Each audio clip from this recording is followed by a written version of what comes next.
So we're at Baltimore Comic Con 2017. Yes, I'm with the CEO and Chief Creative Officer of Valiant Comics, Dinesh. I've did my research, looked it up, still didn't quite find the answer to this one. I want to go back a little bit of what actually got you to want to, kick up Valiant Entertainment. I grew up loving Valiant comics. They were my favorite when I was growing up, and due to unfortunate circumstances, they were not around anymore. They were bought by a video game company. A video game company made some bad video games, and the whole company went away, including the small comic book division. And so I thought to myself, if I'm ever going to read another Valiant comic, I gotta bring the company back. And foolishly tried, and somehow got lucky, ended up here, and here we are, making Valiant comics. So the thing that's been really smart, and we're big fans of the comics and the universe you guys are putting together, and as Chief Creative Officer, you can probably really speak to this, is the thing that seems to really stand out to all of us is that, you've got this shared universe, this big picture that's going on. You also have the individual series, so you can read the series, you can read everything, get a bigger picture, or you can just read the arcs and still enjoy the arcs. Like, it seems to be a very committed plan and focus of doing, you can enjoy an arc, you can enjoy the series, you can enjoy the universe. So obviously that's got to be like a mandate that's from the beginning. Oh, absolutely. It's something that the entire editorial staff, all the creators, we all are very, very conscious of doing that, because there's just no excuse. There's so many comics should be for everyone, right? Everyone should be able to read comics. My mom, my wife, my friends, doesn't matter if you've read a comic before. It's an amazing art form, and we have a responsibility to get it out there to as many people as we can. In order to do that, we have to make it accessible. It is a difficult medium. It takes people a while, if they've never read comics, to understand how to read the words and see the pictures at the same time. It's tough. I'm sure you've heard that. The other thing that we always hear is that people don't know where to go, where to start. They walk into a store, they see the Spider-Man movie. Great, Spider-Man #1 sounds like the right place. 4 million Spider-Man #1s. Okay, well, 90% of them require knowledge of other stories. We try not to tell stories about stories, and we try and make every book with the idea that it's someone's first, not just Valiant comic, but comic. And so that means that every issue, every arc, as you say, every trade, every hardcover, every book has to be accessible. And that's something that's a lot of work, and we spend a lot of time working on making sure that we hit that in the books, and it seems like we've done okay with it. But yes, definitely a mandate.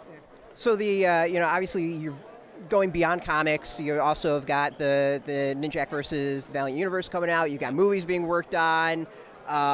It seems like there's also, you're seeing the big picture, and that you're really kind of trying to synergize like the comics and the movies and the things. So I mean, what type of work goes into making that sort of thing happen? Well, we're all fans to begin with, and so we try to push things in the way of what would we like to see happen, and what's cool, what's fun. Ninjak Versus is, we're all big fans of digital content. We were watching Bat in the Sun's videos, and we thought we should work with these guys. Sal, Comic Storian, all those guys, we love their work, and we just want to be part of that. It's also an area that we think the other publishers are a little slow to get up to, so it's a place where we can go and be the first mover and not have to compete with the big conglomerates. And on the movie and TV front, it's an inevitability of the business now. We are a comic book company. We have no illusions of being anything but a comic book company. But movie and TV is part of the business now. We want to make sure that a lot of people are going to see our characters for the first time on the big screen or on the small screen. We want to make sure that it represents our characters in the best way possible, and whatever show or film comes out is of a certain quality.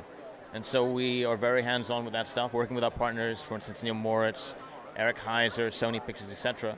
But it really comes from a place of wanting people's first experience with our characters to be a good one. The other thing that kind of stands out to me is that you're willing to also do different things for marketing. I know there was like the tie-in with coffee, what was that last year, War Coffee? So with that, like, is that kind of just part of the mandate of the company, or the company as a whole, that you're just willing to try new things, see what sticks, see what doesn't? Like, it doesn't seem like you guys are afraid to try something new and also afraid to fail and kind of admit those failures. Right. No, you're absolutely right. It's a keen observation. And it comes from the original Valiant. They were very innovative with their marketing, and we feel the same way, especially because we love the books. We think we're making great stuff, and we want to scream from the hilltops, you got to check this out, it's amazing, got to read X-Men, or it's this incredible book. And so we want to do everything we can to get people to pay attention.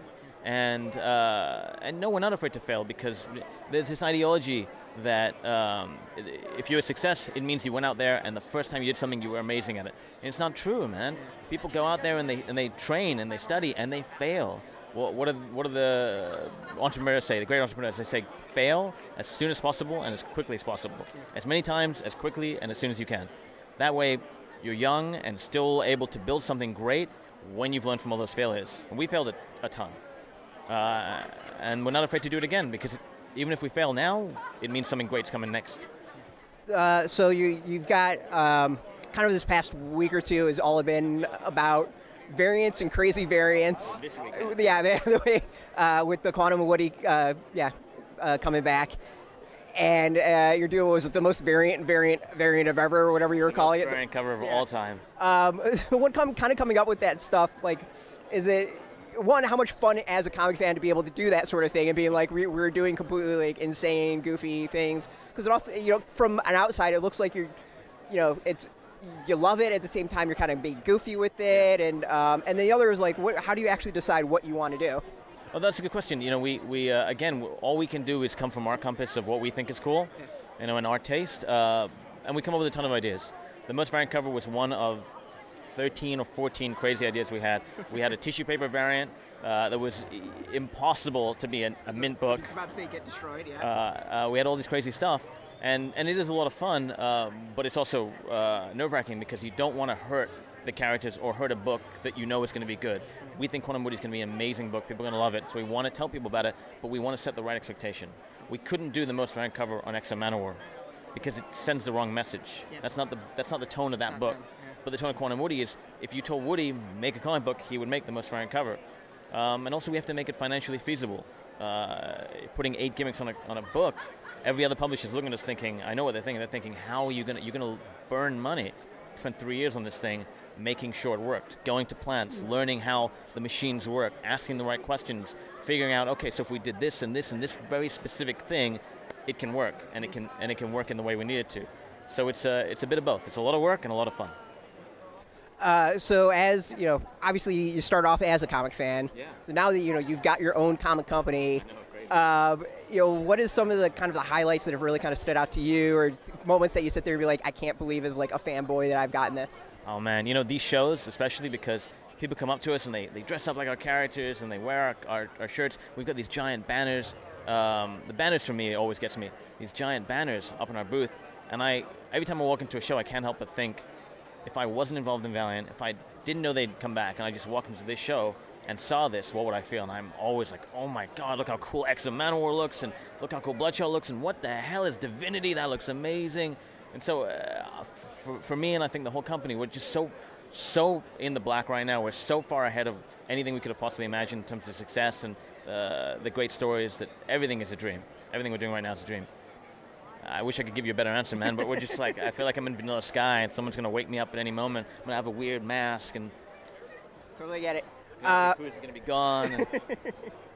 So with the line of comics that you're doing, it's interesting is that everything seems to be different. Like there's definitely comics that fit every niche. As creative officer, when coming up with like what series it's going to come out, what spin-offs are going to happen, obviously you're also kind of limiting how much y'all are putting out. How do you actually decide of the, you're doing Quantum Woody, which is more of a comedic thing. You've got Exo Manowar, which is this, like, gothic, not really gothic, but like the, fighting, sci-fi, space opera, yeah. You have Bloodshot, which is, the Punisher-esque guns and just out killing people. When putting it all together, like, what type of discussions do you have and, thoughts, processes about putting those type of books out? Because it all works together, too. That's the thing that's impressive. I hope so. It's certainly a balance. We certainly want to make sure that we're giving everyone a balanced reading experience. But to be honest, it all comes from, does the story work? And we can't just say we want to do Quantum Woody and put out a bad book. We will wait until we crack the story, and we'll do many iterations, many revisions, different teams put together and seeing what works. But there's certainly books like X of Manowar where we knew that was going to be the spine of this year. And so we worked and worked and worked and worked. And Matt Kint's a genius, and Thomas Giorello, oh my God, look at the art there. So it's a balance. It's a balance of making sure everything's good, but also knowing what pieces feel like people want them. And we try and take things off the board, We don't have the benefit of having a Wolverine that will sell again and again and again and again. We want to put Bloodshot out there, make it awesome, not overstay our welcome, take it away for a little bit, get people to feel like they want it again and they're itching for it, and then put it back right at the right time. and do it for a little while and make it great and then take it away, because you don't want to book to overstay its welcome and not be good. Cool. Well, I really appreciate you talking. Yeah, Someone I've always wanted to talk to, so thanks so much. Hey, thanks for watching the previous video from Graphic Policy Television. Just by watching, you help support our site. Thank you so much. Now, if you're watching these videos, you probably care about geeky things like movies, television, comic books, toys, games, video games, you name it. You can go and subscribe right now to our YouTube channel to stay in touch and catch all the new videos, or check out our website at graphicpolicy.com. There's a nice link on this end of the video. But as always, thank you for watching. Keep on rocking and keep it geeky.